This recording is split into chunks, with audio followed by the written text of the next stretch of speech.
¿Qué tal? Esta es la primera clase que estoy dando correspondiente al día jueves y me voy a referir por consiguiente a las normas que trae el Código Sustantivo del Trabajo, recordando que esa es la fuente vital frente a esta materia. Justamente el Código, el artículo primero, determina que la finalidad primordial es la de lograr la justicia en las relaciones que surgen entre empleadores y trabajadores dentro de un espíritu de coordinación económica y equilibrio social. Fundamental entonces que se tenga presente que lo que pretende este código es que se dé una relación justa entre el empleador y el trabajador, justa. La justicia es un valor de vital importancia para el derecho. Y tal como lo trae la norma, debe existir un espíritu de coordinación económica y un equilibrio social. Equilibrio social, ¿por qué? Porque el legislador, aquel que por mandato constitucional es el que puede crear leyes, ha considerado que en la relación empleador y trabajador hay una parte débil, y esa parte débil es el trabajador, y se requiere de una normatividad. Se necesita que el código, a través de sus normas, equilibren algo de esa relación empleador-trabajador. Para el legislador colombiano y para otros legisladores donde existen normas laborales similares a las colombianas, la mayoría de los países de Latinoamérica, el empleador goza de una posición privilegiada frente al trabajador, dado que es dueño de los medios de producción, dueño del capital, y el trabajador tan solo posee su fuerza de trabajo, su fuerza laboral. Y esto implica la existencia de un desequilibrio. Desequilibrio, como se ha dicho, habrá de aminorarse con unas normas protectoras en favor del trabajador. Eso es lo que pretende la norma, el Código Sustantivo del Trabajo, a través de este artículo primero. Estas normas del Código se aplican en el territorio nacional para todo aquel que sea empleador o trabajador. Implica, por consiguiente, que la norma cobija a nacionales y extranjeros. Y es importante tener presente lo siguiente. No es acertado creer que por tratarse del empleador, un extranjero puede desconocer las normas que trae el Código Sustantivo del Trabajo. Algunos empleadores extranjeros atrevidamente desconocen las normas nacionales bajo el argumento erróneo que en su país de origen las cosas son diferentes y que lo mejor es, para sus intereses económicos, es la de darle aplicación a la norma de su país. Y eso no es cierto. Eso no es cierto desde el punto de vista legal. Esa consideración del empleador extranjero no tiene validez legal alguna en Colombia. Pero también se viene presentando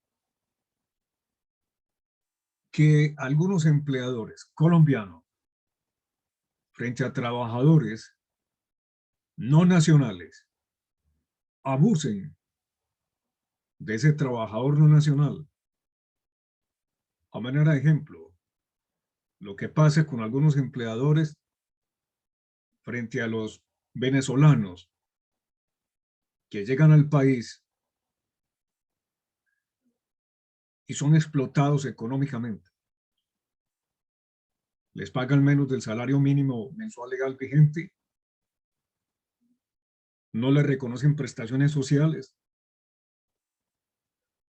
no les cancelan las horas extras,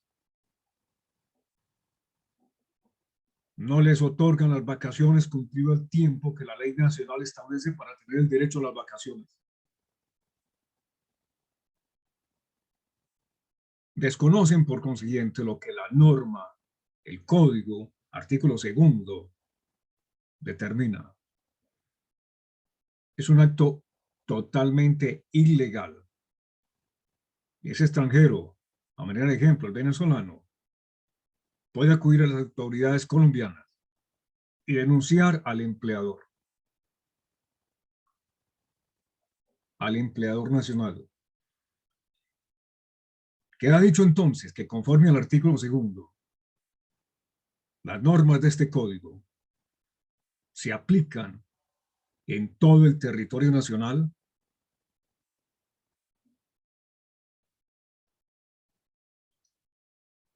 normas que deben cumplir empleadores y trabajadores sin importar su nacionalidad.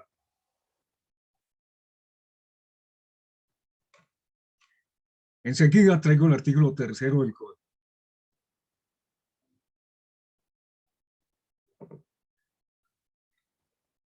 Este código regula las relaciones de derecho individual del trabajo de carácter particular y las de derecho colectivo del trabajo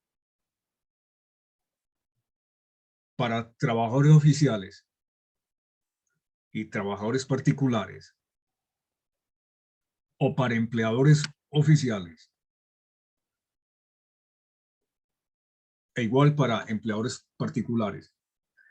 Sobre este artículo tercero, atención que hay un gran desconocimiento y es que estas normas del Código Sustantivo del Trabajo en la relación individual, o sea, a manera de ejemplo, trabajador de nombre Pedro, trabajador de nombre María y su empleador, que puede ser una persona jurídica, una empresa o una persona natural. En esa relación empleador-trabajador, que es una relación individual, se aplica el código. Y la relación entre empleador y trabajadores que se agrupan en un sindicato, igualmente se aplica el código en la parte correspondiente al derecho laboral colectivo, tema que no es posible abordarlo en este curso porque el tiempo es insuficiente. Ese derecho colectivo es el derecho que regula la relación entre empleador y los trabajadores sindicalizados. los trabajadores que pertenecen a un sindicato. Bien puede ser que esos trabajadores hagan parte del sector privado o que esos trabajadores estén agrupados en un sindicato, siendo ellos, los trabajadores, trabajadores oficiales.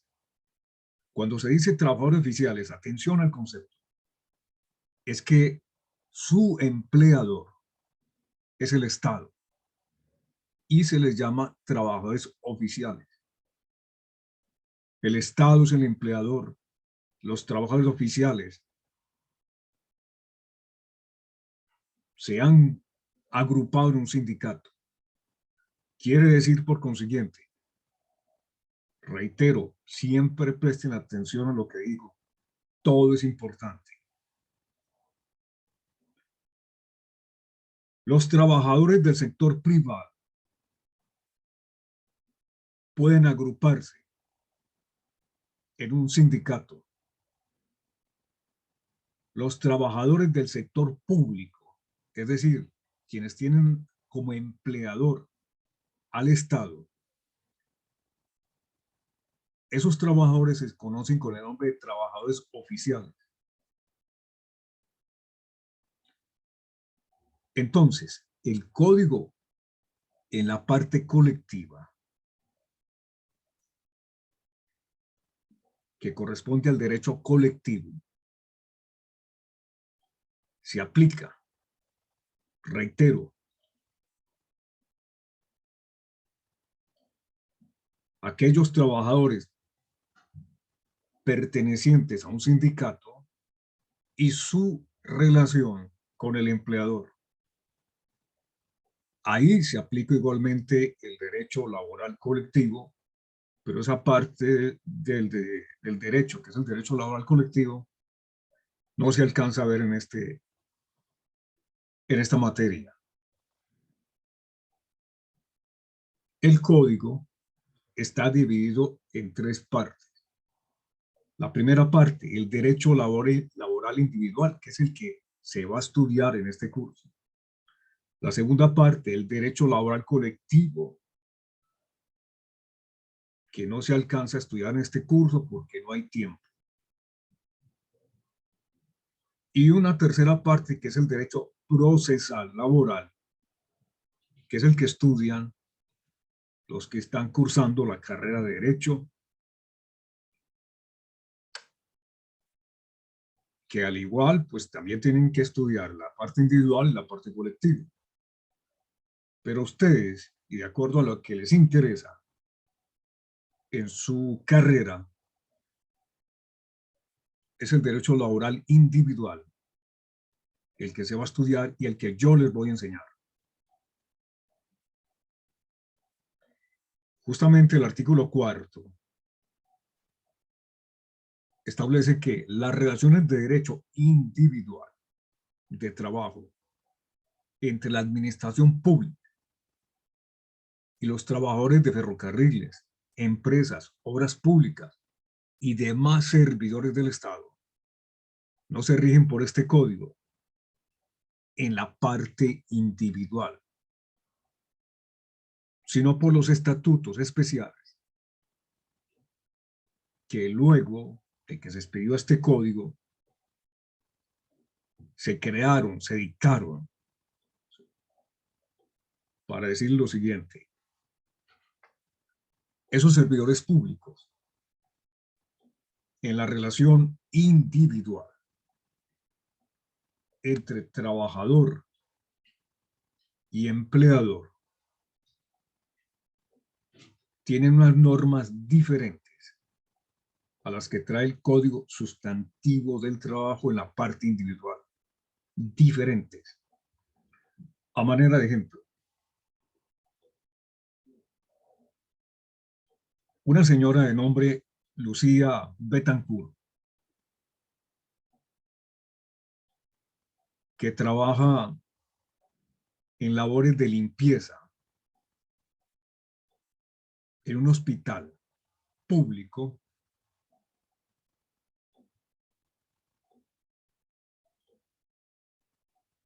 es una trabajadora oficial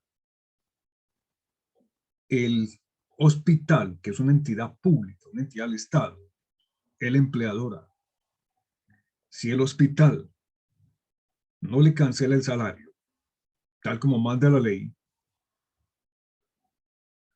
ella no debe ir a este código en la parte individual y buscar la respuesta frente a ese incumplimiento.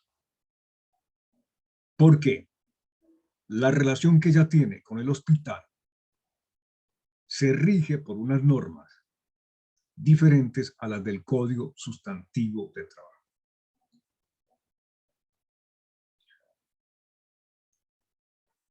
Vale la pena poner este otro ejemplo. Si alguno de ustedes en un futuro se vincula con una entidad pública, no debe buscar en este código, que es el que voy a enseñar, respuesta frente a cuáles son sus derechos, porque hay unas normas diferentes a las que trae este código que se aplican.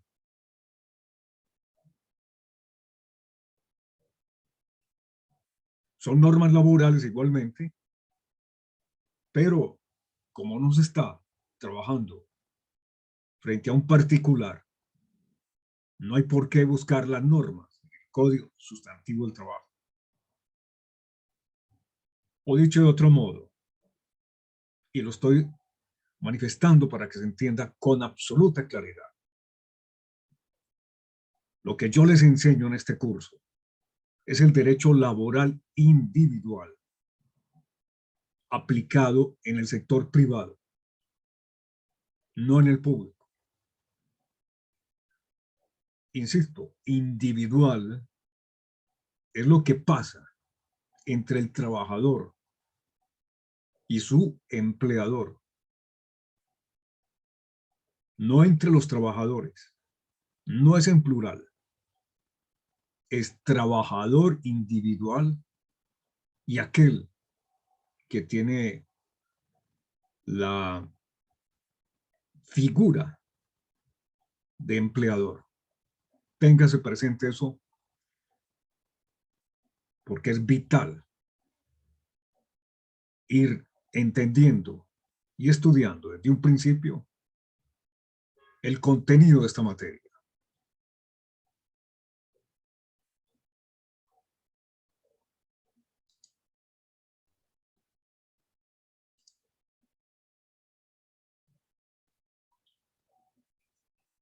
Segunda diapositiva.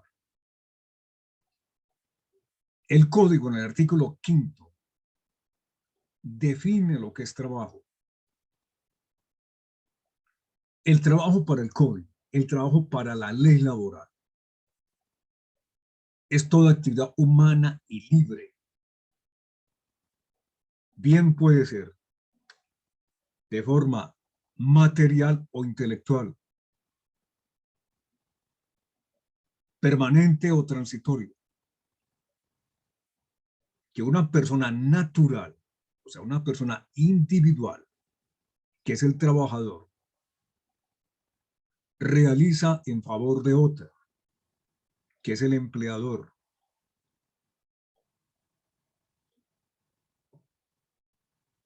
Sin importar la finalidad y existiendo de por medio un contrato de trabajo o contrato laboral que se llama.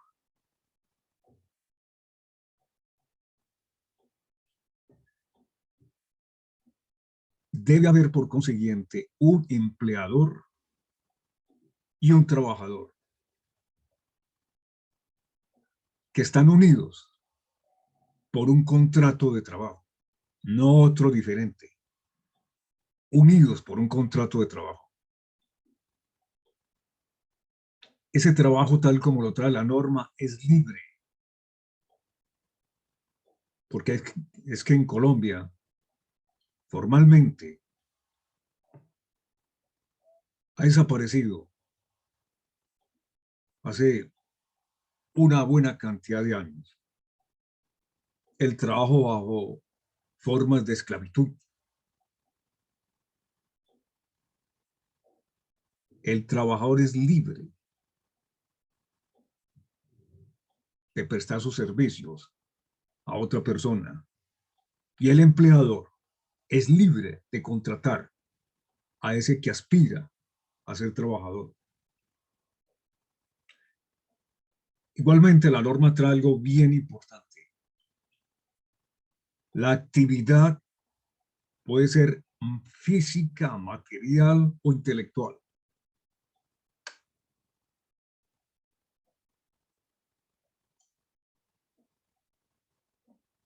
Un profesor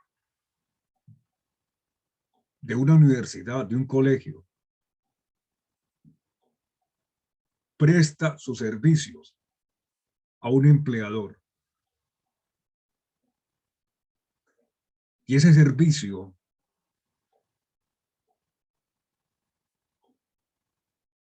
se realiza bajo un contrato de trabajo. Y es una actividad no material, es una actividad intelectual, a manera de ejemplo. Puede ser, como dice la norma, de forma transitoria, igual permanente. Ese trabajador conscientemente le está prestando el servicio al empleador o a la empleadora. Y como decía antes, el empleador o la empleadora puede ser una persona natural o también llamada individual o una persona jurídica. Pero téngase presente lo siguiente. Nunca el trabajador puede ser una persona jurídica. El trabajador tiene que ser una persona natural o una persona individual, si se le quiere llamar de esa forma. Y hay de por medio un contrato de trabajo, que más adelante ya se definirá qué es un contrato de trabajo. Posteriormente a este artículo 6, quinto, está el artículo 6. El artículo 6 trata sobre el trabajo ocasional. Importante tener en cuenta el concepto de trabajo ocasional. Se llama trabajo ocasional, accidental o transitorio. Es aquel contrato de corta duración. Duración que no puede ser más de un mes. Y las actividades que va a realizar el trabajador bajo esta figura son actividades o labores distintas, diferentes a las que normalmente realiza el empleador. Bien significativo lo pertinente a labores distintas a las actividades normales del empleador.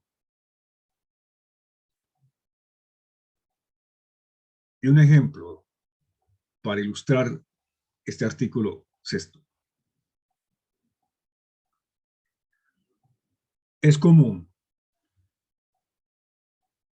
que los estudiantes, terminadas el semestre, terminó el semestre o el año, en épocas de vacaciones, busquen trabajo. Y, por ejemplo, encuentran trabajo en un almacén que vende calzado.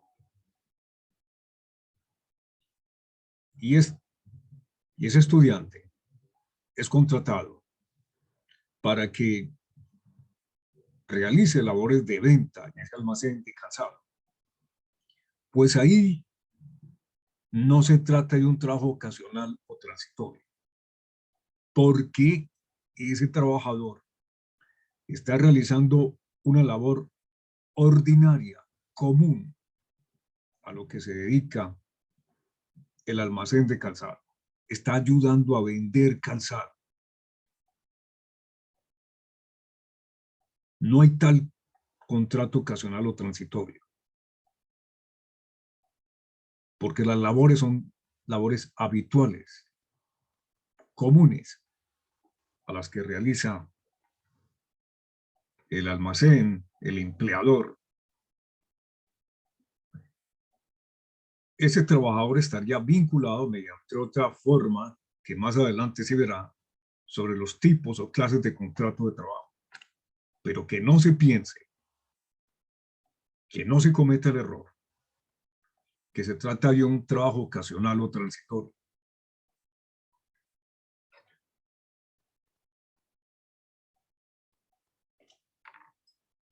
En ese pequeño lapso de tiempo que tuve para hablarles sobre la materia, esos 15 minutos iniciales, les indiqué la razón, la importancia de esta materia. Esta materia establece por consiguiente las normas que se deben cumplir en las relaciones laborales, y cuando esa relación laboral se establece, se ejecuta mediante un contrato de trabajo. Es muy importante que ustedes conozcan de estas normas, porque siendo trabajadores deben saber cuáles son sus derechos y cuáles son sus obligaciones, de acuerdo a la ley. Insisto sobre un tema que les mencioné en ese momento. No interesa nada diferente a la ley. Eso es lo único a tener en consideración, la ley. Lo único a tener en consideración es lo que el código establece. A eso se tienen que ajustar empleadores y trabajadores.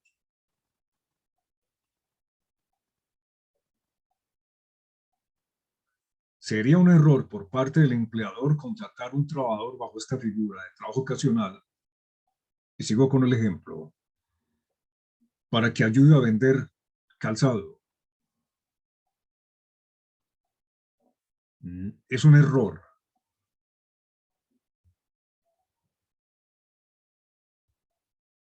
Que trae sus consecuencias, como se verá en su futuro. Y algo pues adicional al ejemplo, y de forma reiterativa, lo que trae la norma, la labor no puede ser mayor de un mes. Eso es lo que establece la ley. El artículo 7º establece que el trabajo es una obligación social. ¿Qué significa? La sociedad en general tiene la obligación de velar porque todo aquel que esté en capacidad de laborar, de trabajar, lo puede hacer, y que ese trabajo no está escrito ahí, pero lo agrego. Atención, que estoy agregando esto.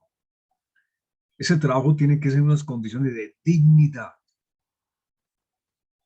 porque el trabajo debe dignificar al ser humano. No es cualquier trabajo de la manera que se le ocurra al empleador. Debe ser un trabajo con dignidad. Lo establece la ley. Está en el artículo 7º. Y el Estado debe tener políticas para que se cumpla este mandato que el legislador establece, este mandato que está en el artículo 7 de la ley. Entonces, el trabajo es socialmente obligatorio.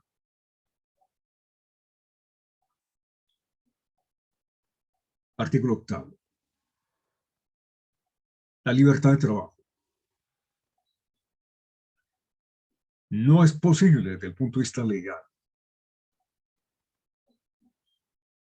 que se le impida a una persona trabajar en su profesión trabajar en una industria,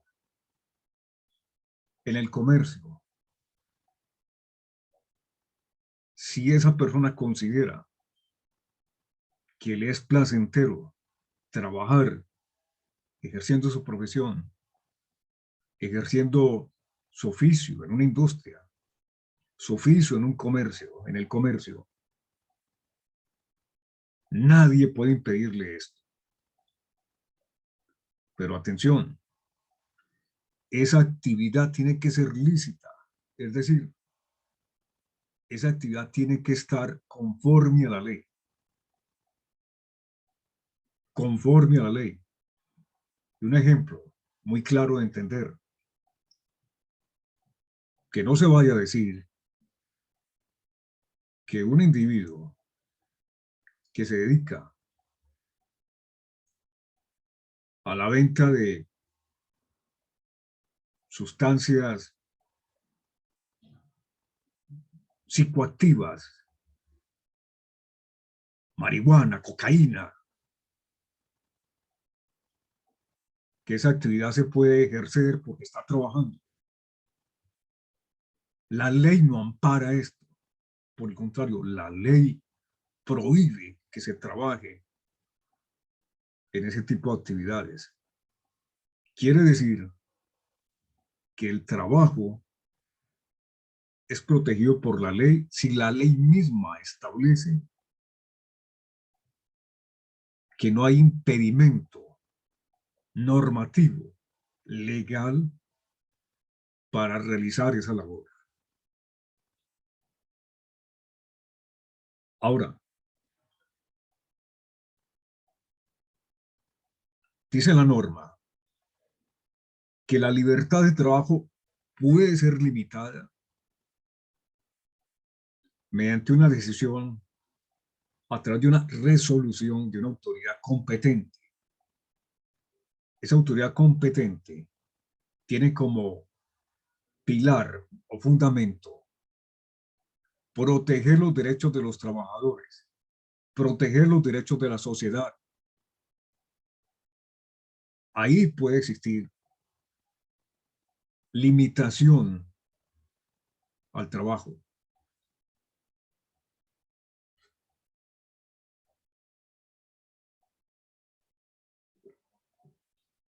Por ejemplo,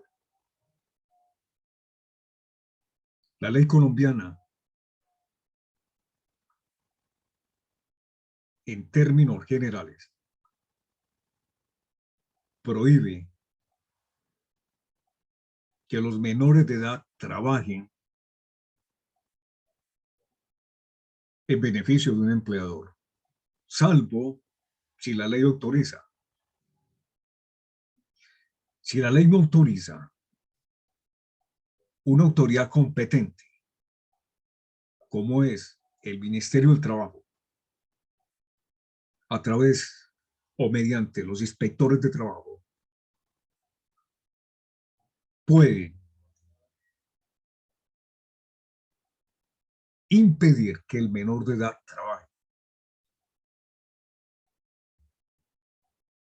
Esa es una autoridad competente y la ley le da esos atributos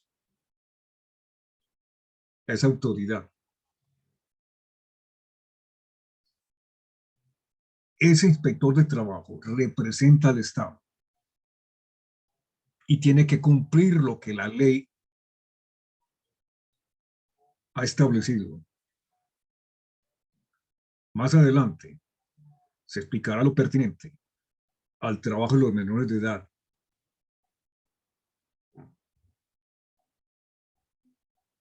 Que no se piense que es un acierto estimular el trabajo de los menores de edad. Eso es contrario a la ley.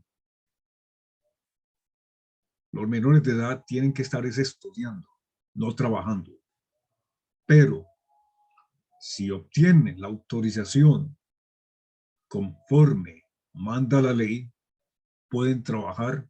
En todo caso, hay unos límites de edad que en otro momento les estaría hablando sobre esos límites de edad frente a los menores de edad. Tienen unos límites de edad y unos límites de la jornada de trabajo. Será tema más adelante. El artículo 9.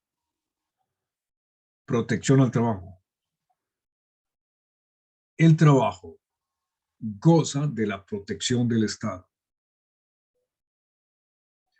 La Constitución y las leyes deben garantizar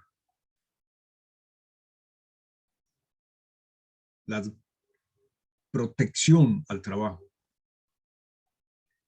Y los funcionarios públicos, los funcionarios del Estado, deben prestar la asesoría, las garantías de forma oportuna a los trabajadores con el propósito de que sus derechos laborales no les sean limitados, no les sean arrebatados, no les sean aminorados. Es una obligación que los servidores públicos, que los funcionarios públicos protejan al trabajador conforme lo ha establecido la Constitución y la ley. Y aquí vale la pena recordar que la Constitución y la ley de mayor jerarquía, que por encima de la Constitución no existe otras normas, que a la Constitución se le llama ley de leyes. También recibe el nombre de Constitución política, de Carta Magna. Carta Magna. La ley, en este caso, a manera de ejemplo, el código está por debajo en jerarquía de la Constitución. Por encima de la Constitución no existe nada desde el punto de vista del derecho. Todas las normas deben ajustarse a la Constitución. Eso es lo que se enseña en la materia de introducción al derecho, que usted ya vio y que no debe olvidar.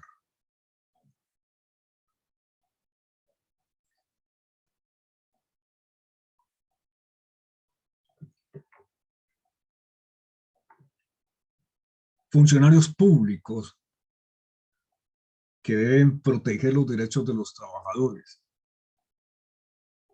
Fundamentalmente hay dos. Ya mencioné uno. El inspector de trabajo. El inspector de trabajo es un funcionario público que hace parte de la rama ejecutiva, tema que también usted vio en derecho, en introducción al derecho. Los distintos poderes en los que se divide el poder público conforme a la Constitución, ejecutiva, legislativa y judicial. Tres poderes públicos que deben guardar independencia. Cada uno tiene funciones separadas, diferentes, pero de acuerdo a la Constitución, debe existir armonía entre los tres poderes del Estado. Entonces, el inspector de trabajo es un funcionario público que pertenece a la rama ejecutiva. Y el otro funcionario público que debe velar por los derechos del trabajador, si en verdad los tiene, atención a esto, debe velar por los derechos del trabajador si en verdad tiene tal derecho, es el juez laboral, el juez del trabajo. Juez del trabajo,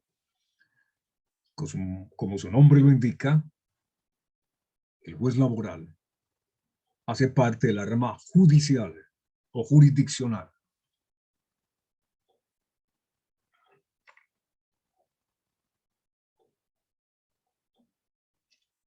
El inspector de trabajo tiene unas atribuciones y el juez laboral tiene otras. Pero ambos son funcionarios públicos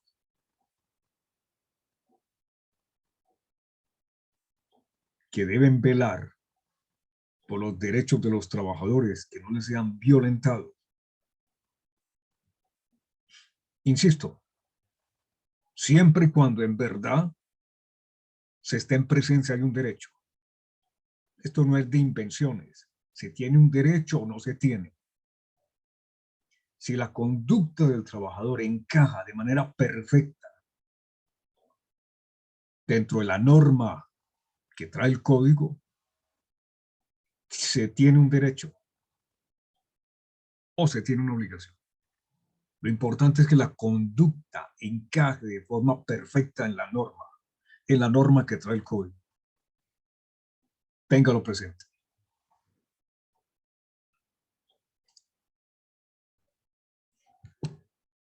Paso al artículo 10.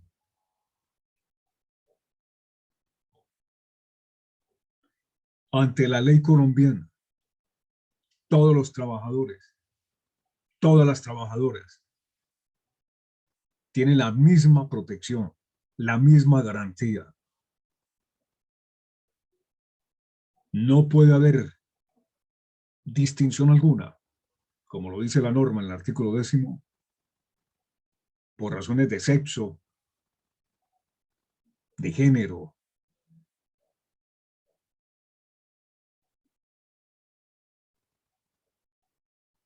de credo, de religión, de color, de lugar. Todos tienen los mismos derechos y las mismas garantías que el Estado les tiene que brindar. Son iguales ante la ley. Un señor que trabaja en una construcción como ayudante de obra, como albañil, tiene unos derechos iguales a los del ingeniero. Si ambos son trabajadores y tienen un empleador, para la ley son iguales. El uno gana más que el otro, sí, pero tienen los mismos derechos. A manera de ejemplo, ¿cuáles? Al salario, al descanso, a que se les respete como persona.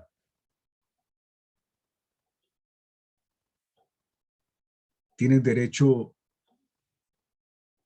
a prestaciones sociales, derecho a que estén asegurados en salud, en pensiones, en riesgos laborales.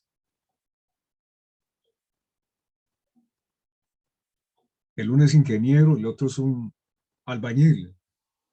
Son trabajadores ante la ley. Y la ley no hace distinción por la profesión, por el oficio. Igualdad de derechos. Artículo 10 del Código.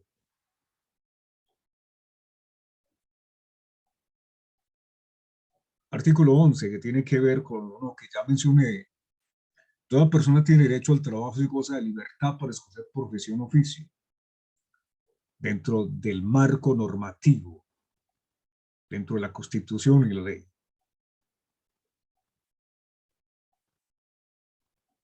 Una persona puede escoger estudiar una determinada carrera profesional, técnica, tecnóloga, o un oficio, ser zapatero, ser panadero, ser albañil. Son actividades que la ley colombiana no rechaza. y existe libertad para escoger su profesión u oficio. Artículo 12. Importante. El Estado colombiano garantiza los derechos de asociación. ¿Esto qué es? Los trabajadores pueden asociarse en sindicatos, en gremios, y tienen el derecho a la huelga, pero teniendo en cuenta lo que la Constitución y la ley permite. Teniendo en cuenta lo que la Constitución y la ley permite. E indico algo que no está escrito, pero lo estoy manifestando, y es tema de clase, como todo lo que digo.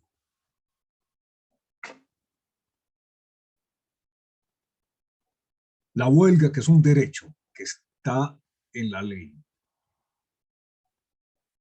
puede estar limitada por la misma ley. No se puede la huelga si se está en presencia de un servicio público esencial. Servicio público esencial es lo determinante para que se prohíba la huelga. Ejemplo, el servicio de salud es un servicio público esencial. Ahí no puede haber huelga.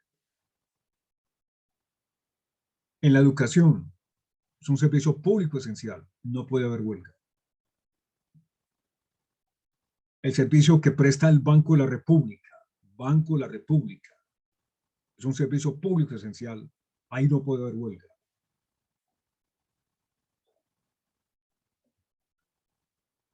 El servicio que presta aquellas entidades que afilian trabajadores a pensiones, eso es un servicio público esencial. Ahí no puede haber huelga.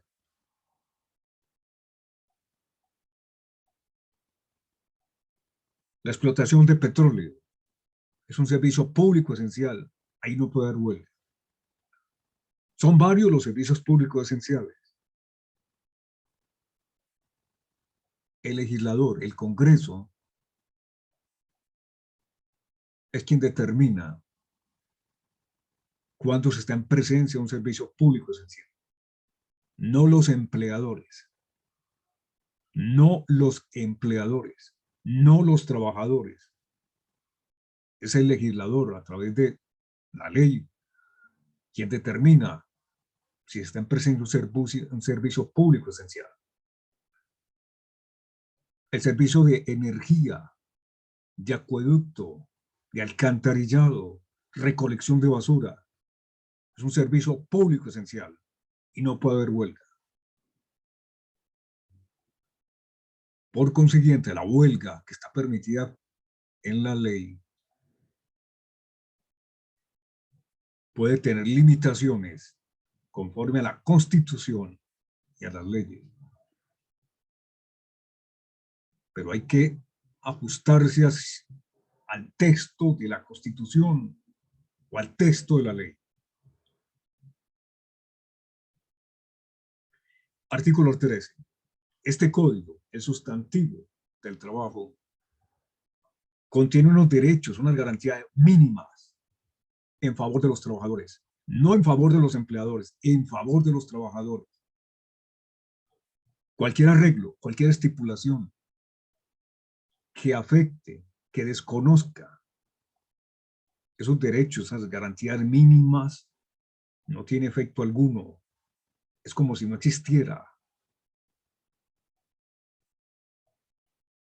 Así esté en un papel escrito. Si eso que está escrito en un papel trae como consecuencia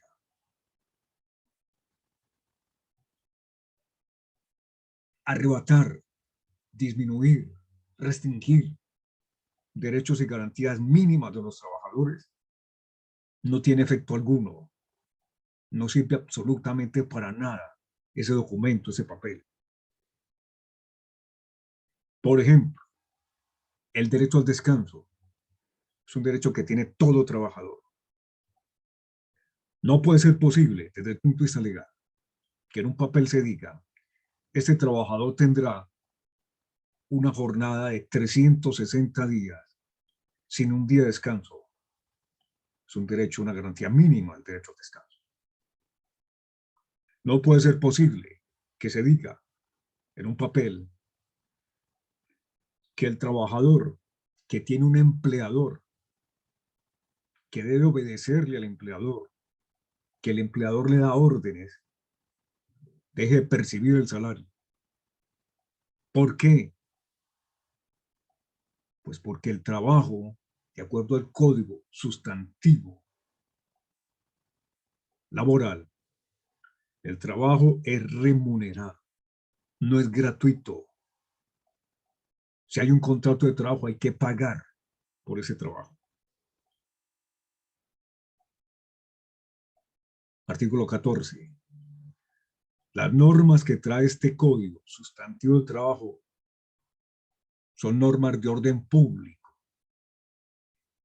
Quiere decir que no pueden las partes, empleador y trabajador, desconocer las normas que trae el código.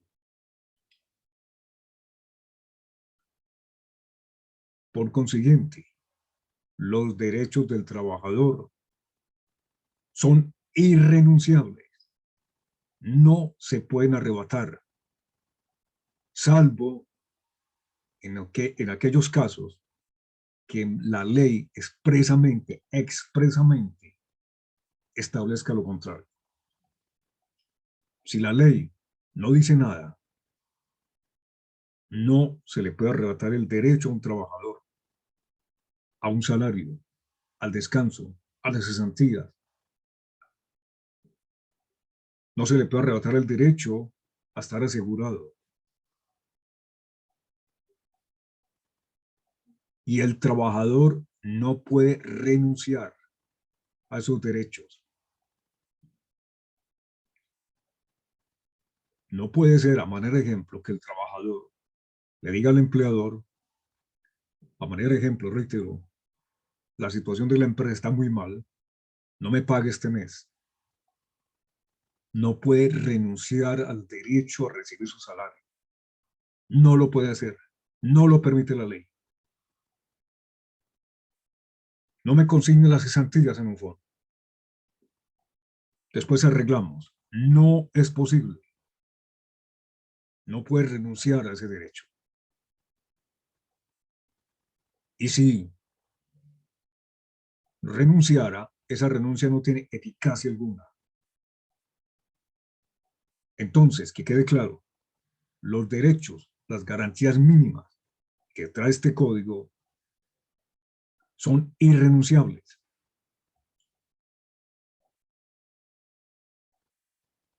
No pueden ser abandonadas por el trabajador.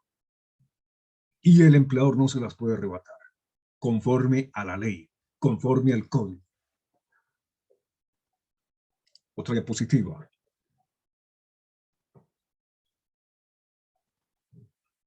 El artículo 15 prevé la posibilidad de que exista la transacción. ¿Qué es una transacción en derecho? Atención. La transacción es un contrato mediante el cual las partes renuncian a algo de sus derechos, a algo de sus derechos. Eso es la transacción. En laboral se pueden dar las transacciones, pero tenga presente esto, siempre que no se trate de derechos ciertos e indiscutibles. Siempre que no se trate de derechos ciertos e indiscutibles.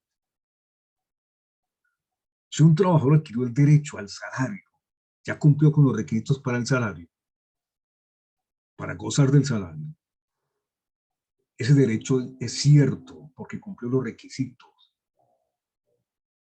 No puede llegar con el empleador a un arreglo de que no le pague el salario mínimo al menos. No hay transacción. Eso no es posible. Es un derecho cierto, existe el derecho. Se dieron las condiciones para que el trabajador ya adquiera el derecho a percibir un salario. No admite discusión alguna. Eso no es dudoso. No hay duda alguna. Y si no hay duda alguna, no es viable la transacción. No lo permite la ley.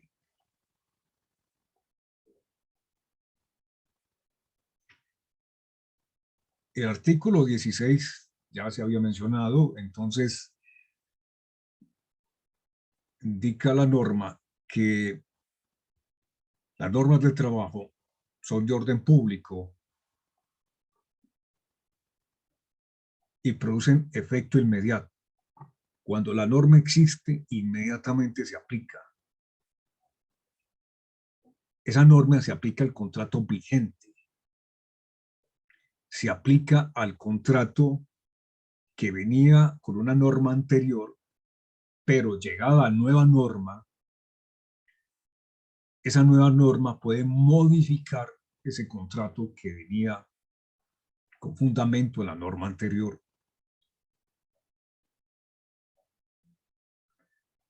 Pero la nueva norma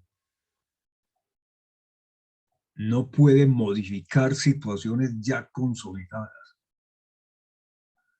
situaciones que se concretaron con la anterior norma. La anterior norma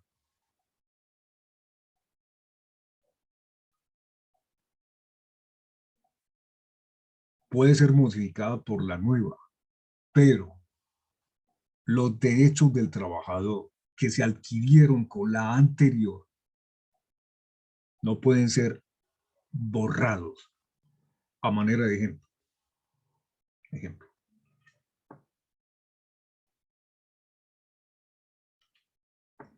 Antes, las empleadas del servicio doméstico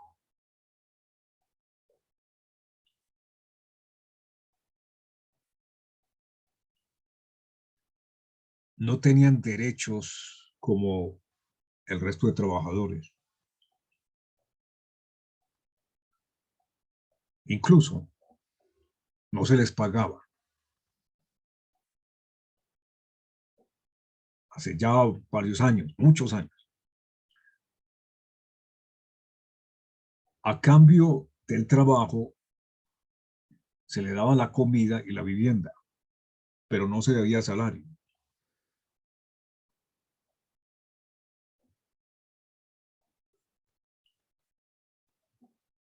Eso varía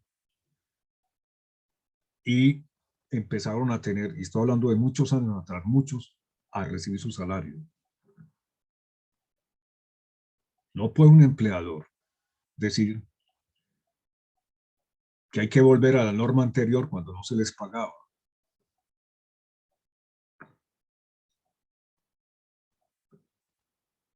No puede el empleador indicar lo siguiente, que hace varios años las empleadas del servicio doméstico gozan de los mismos derechos de trabajo de cualquier otro trabajador. No puede decir, lo mejor es como estaba antes. No es posible eso. Lo consumado, lo establecido, no se puede borrar por el hecho de que aparezca una nueva norma que regule el tema de manera diferente.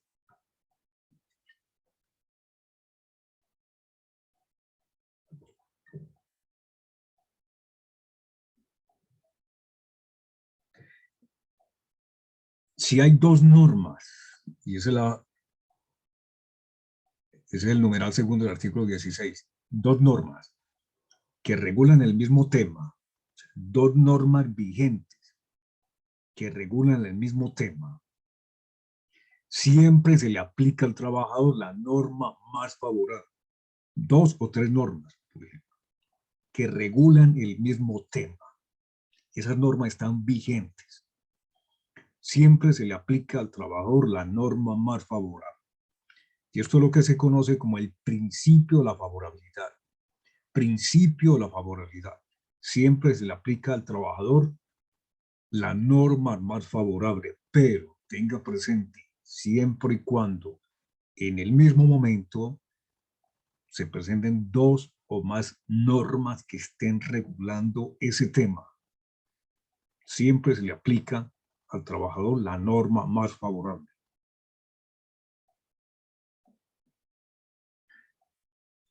Artículo 17. El Estado, a través del Ministerio del Trabajo, que es la autoridad administrativa del trabajo, se debe encargar de vigilar, inspeccionar, controlar que las disposiciones de este código, las normas de este código, que son normas sociales, se cumplan. Se cumplan.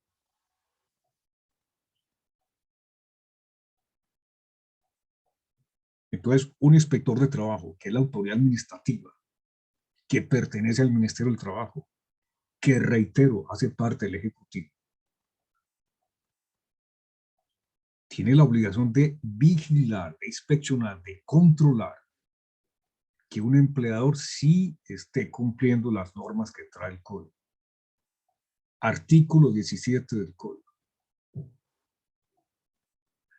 Artículo 18. La finalidad de las normas laborales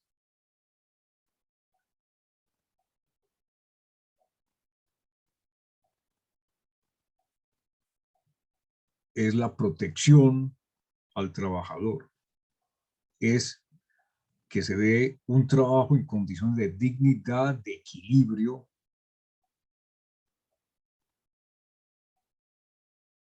y por consiguiente hay que tener siempre en cuenta eso que trae el artículo primero. Siempre tener en cuenta lo que trae el artículo primero del código, que ya lo indiqué anteriormente.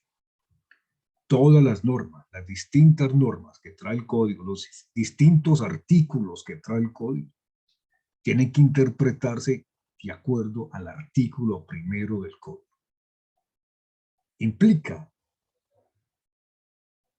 que se tiene que reconocer qué es lo que quiere el legislador